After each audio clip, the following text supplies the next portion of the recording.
বয়োজ্যেষ্ঠ লোকৰ নিসংগতা দূৰীকৰণৰ প্ৰয়াস প্ৰকৃতিৰ সৌন্দৰ্য লাঘৱ কৰিব জীৱনৰ অৱসাদ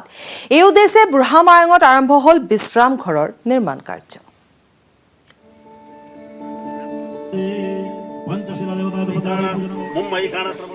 অকলশৰীয়া নহয় আপোনাৰ আপোনজন বিশ্ৰাম ঘৰে আপোনজনক দিব আনন্দ প্ৰকৃতিৰ মাজত গঢ় লৈ উঠিব বিশ্ৰাম ঘৰ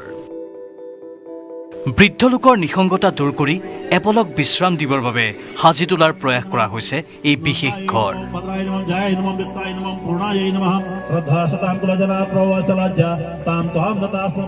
মহানগৰীৰ সমীপত তথা প্ৰাকৃতিক মনোমোহা পৰিৱেশেৰে ভৰপূৰ পবিতৰা অভয়াৰণ্যৰ পাৰ্শ্বৱৰ্তী বুঢ়ামায়ঙত আৰম্ভ কৰা হৈছে বিশ্ৰাম ঘৰ নামৰ এটা প্ৰকল্প য'ত প্ৰয়োজনীয় সময়ত আপোনজনক কিছুদিনৰ বাবে থৈ পৰিয়ালৰ লোকে বিনা দ্বিধাই যাব পাৰে ঘৰৰ বাহিৰলৈ বৃহস্পতিবাৰে এই বিশ্ৰাম ঘৰৰ প্ৰথমটো আৱাস নিৰ্মাণ কাৰ্যৰ শুভাৰম্ভ কৰা হয়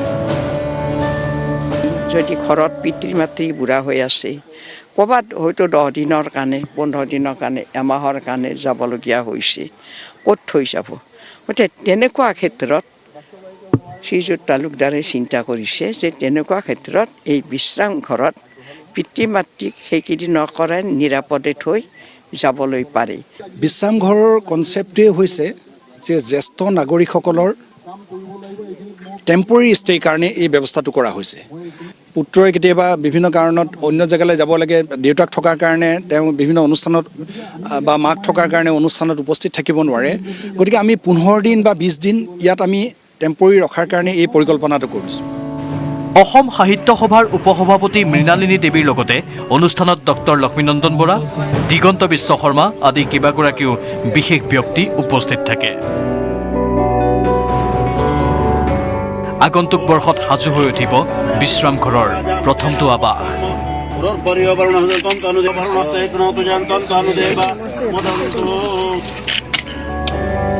জাগিৰোডৰ পৰা অজয় পাল নিউজ 18 অসম নৰ্থ ইষ্ট যোৰহাটত ভয়ংকৰ ৰূপত চানি ধৰিছে ড্ৰাগছৰ বেহাই একাংশৰ হাতে হাতে আহি পৰিছে অবৈধ মাৰণাস্ত্ৰ বৃহস্পতিবাৰে যোৰহাট নগৰত আৰক্ষীয়ে বিশেষ সূত্ৰৰ পম খেদি আৰম্ভ কৰে এক ড্ৰাগছ বিৰোধী অভিযানত আৰক্ষীয়ে কৰায়ত্ব কৰে কিশোৰসহ 4 অস্ত্ৰধাৰীক কৰায়ত্ব কৰিবলৈ সক্ষম হয়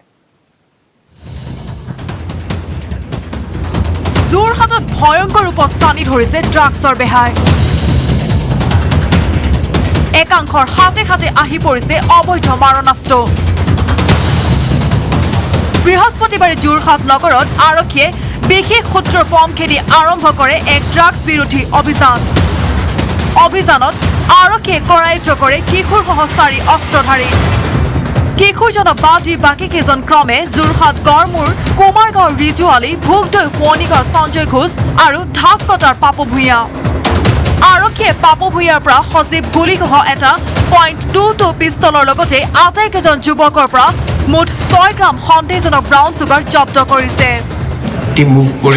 মুভ কৰি কিনে তাক ধৰা হ'ল আৰু তাৰ পৰা 1.25 গ্ৰাম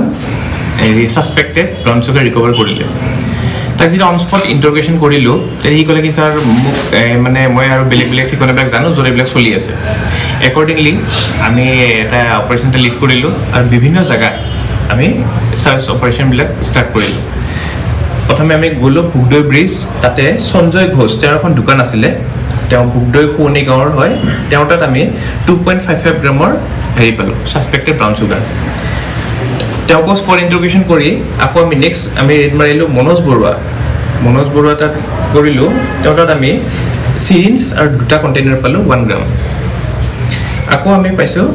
তাৰপিছত আমি নেক্সট পালোঁ আমি তাৰপিছত ৰেলৱে লাইন এইবিলাক বহুত জেগাত পালোঁ ৰেড মাৰিলোঁ কি তাতে একো ড্ৰাগছ আমি পোৱা নগ'ল গ্ৰেপ্তাৰ হোৱা 2 যুৱকে আৰক্ষী জেলাত প্ৰকাশ কৰা মতে নাগালেণ্ডৰ পৰা সৰবৰাহ কৰা হৈছে এই ড্ৰাগছসমূহ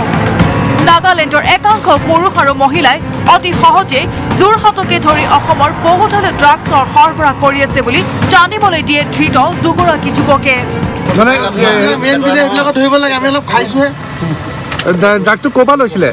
কিমান মানুহ আছে লোৱা দিয়া মানুহ সেইবিলাকক চলা যাওক ডিমাপুৰলৈ আহিব ডিমাপুৰলৈ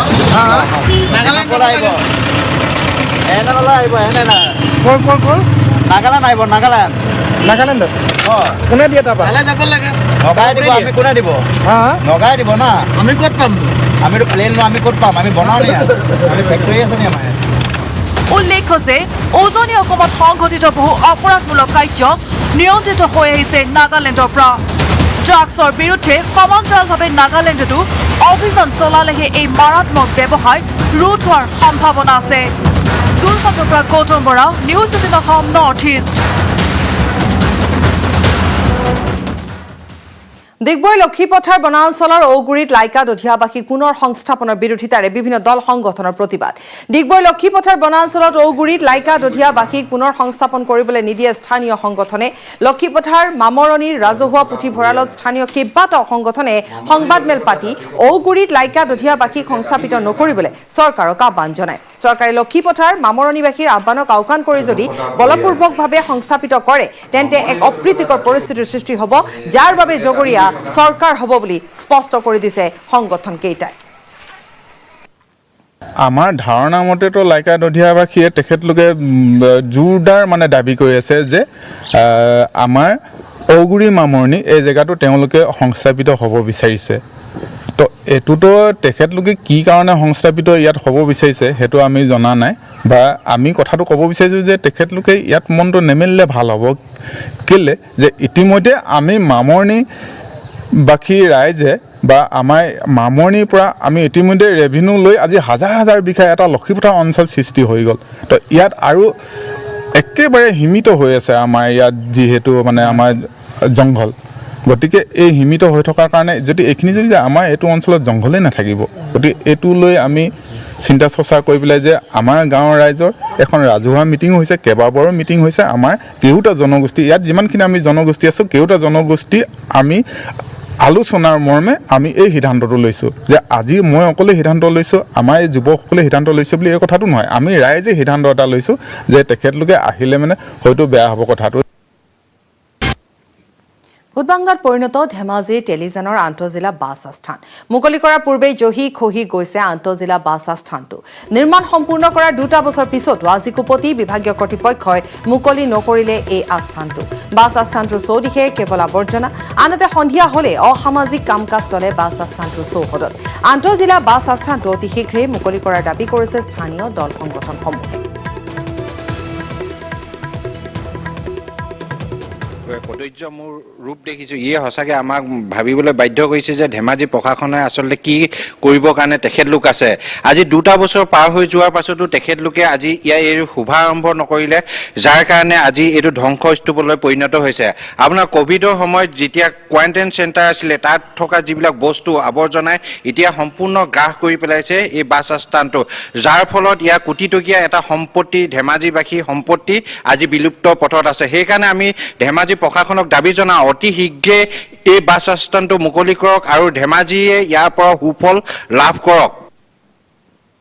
আন এক ব্ৰেকিং নিউজ মাৰ্ঘেৰিটাৰ বৰগুলাইত চাঞ্চল্যকৰ ঘটনা মহেশ্বৰ বৰুৱা নামৰ এজন লোকৰ বাসগৃহৰ পৰা উদ্ধাৰ অচিনাক্ত মৃতদেহ বাৰান্দা চিপ লৈ থকা অৱস্থাত উদ্ধাৰ হৈছে মৃতদেহটো ঘটনা সংঘটিত হোৱাৰ সময়ত বাসগৃহটোত পৰিয়ালৰ কোনো লোক উপস্থিত নাছিল বৃহস্পতিবাৰে নিশা ঘৰলৈ অহাৰ পাছত পোহৰলৈ আহে এই ঘটনা এয়া হত্যাকাণ্ড নে আত্মহত্যা সেয়া আৰক্ষীৰ তদন্তৰ পিছতহে পোহৰলৈ আহিব পুনৰ জনাইছো এটা চাঞ্চল্যকৰ ঘটনা সংঘটিত হৈছে মাৰ্ঘেৰিটাৰ বৰগুলাইত মহেশ্বৰ বৰুৱা নামৰ এজন লোকৰ বাসগৃহৰ পৰা উদ্ধাৰ হৈছে অচিনাক্ত মৃতদেহ বাৰান্দাত চিপ লৈ থকা অৱস্থাত উদ্ধাৰ হৈছে মৃতদেহটো ঘটনা সংঘটিত হোৱাৰ সময়ত বাসগৃহটোত পৰিয়ালৰ কোনো লোক উপস্থিত নাছিল বৃহস্পতিবাৰে নিশা ঘৰলৈ অহাৰ পাছত পোহৰলৈ আহে এই ঘটনা এয়া হত্যাকাণ্ড নে আত্মহত্যা সেয়া আৰক্ষীৰ তদন্তৰ পিছতহে পোহৰলৈ আহিব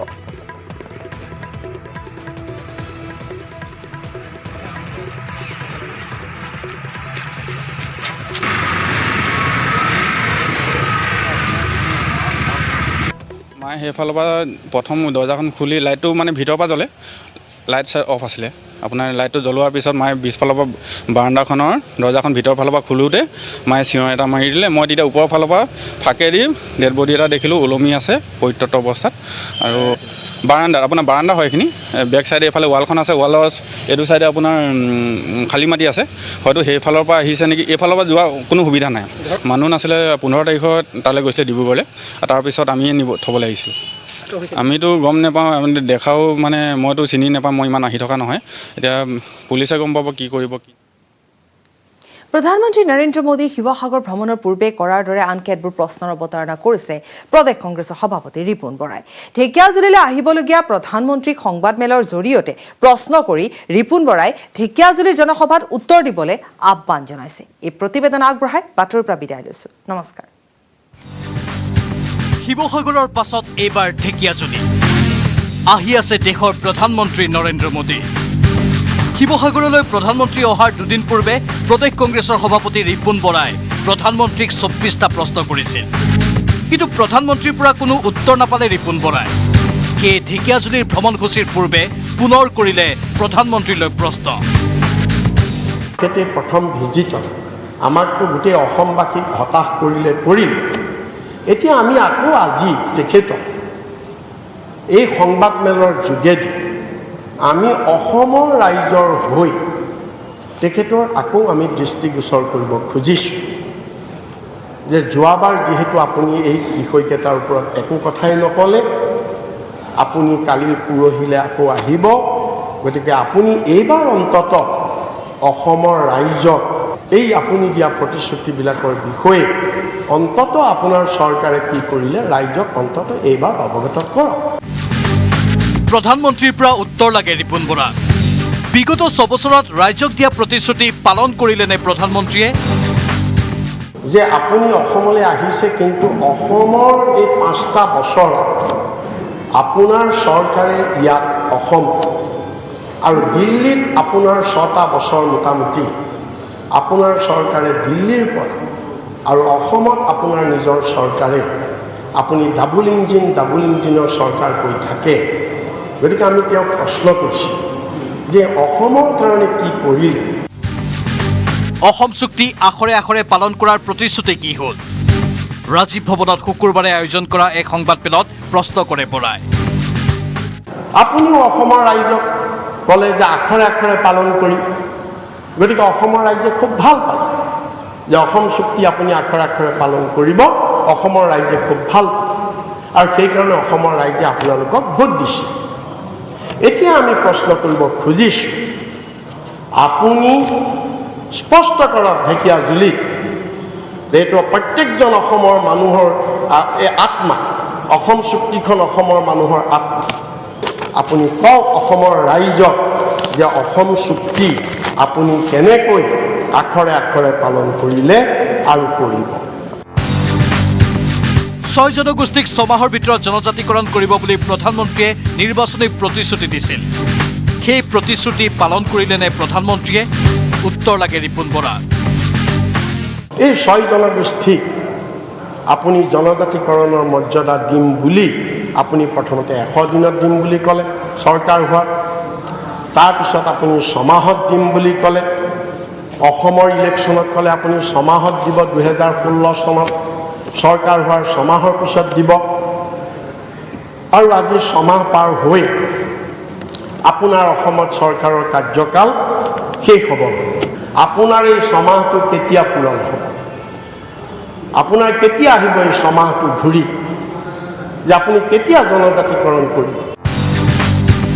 এনেদৰে বহুকেইটা প্ৰশ্নৰ অৱতাৰণা কৰি ৰিপুণ বৰাই ঢেকিয়াজুলিৰ জনসভাৰ বাবে ৰাজ্য চৰকাৰে চৰকাৰী শাসন যন্ত্ৰক ব্যৱহাৰ কৰাৰ অভিযোগ তোলে। বৰাই অভিযোগ কৰা মতে অসমৰ সকলো জিলাৰ উপায়ুক্তক ব্যৱহাৰ কৰিছে বিজেপিয়ে। ৰাইজক জনসভাখনলৈ নগ'লে সকলো চৰকাৰী সা সুবিধাৰ পৰা বঞ্চিত হ'ব লাগিব বুলি ভাবুকি দিয়া হৈছে বুলিও অভিযোগ কৰে ৰিপুণ বৰাই। যে আপোনালোকে অসমত 104+ পাম বুলি কৈ আছে, আৰু যদি ইমান জনপ্ৰিয় 104+ পায়ে, তেতিয়াহ'লে আপোনাৰ সভালৈ কি কাৰণে চৰকাৰী যন্ত্ৰ ব্যৱহাৰ কৰি আপুনি প্ৰত্যেক DC, প্ৰত্যেক BDO ঢেকিয়াজুলিত মিটিং পাতিব, গোটেই অসম, এইপিনে আপটো কোকৰাঝাৰ, এইপিনে জোনাইলৈকে, যোনেই মিটিঙলৈ নাযাবা অৰুণোদয় কথা যাব, যোনেই মিটিঙলৈ নাযাবা ৰেচন কটা যাব, ফ্ৰী চাউল কটা যাব, যোনেই মিটিঙলৈ নাযাব 23,000 টকা নাপাবা। এই ভাবুকি কিয়? এই ব্লেকমেইলিং কিয়? যদি ইমান পপুলাৰ আপোনালোক। কেমেৰাত প্ৰভাস সিঙৰ সৈতে বিজু কুমাৰ ডেকাৰ report, news 18 Assam north east.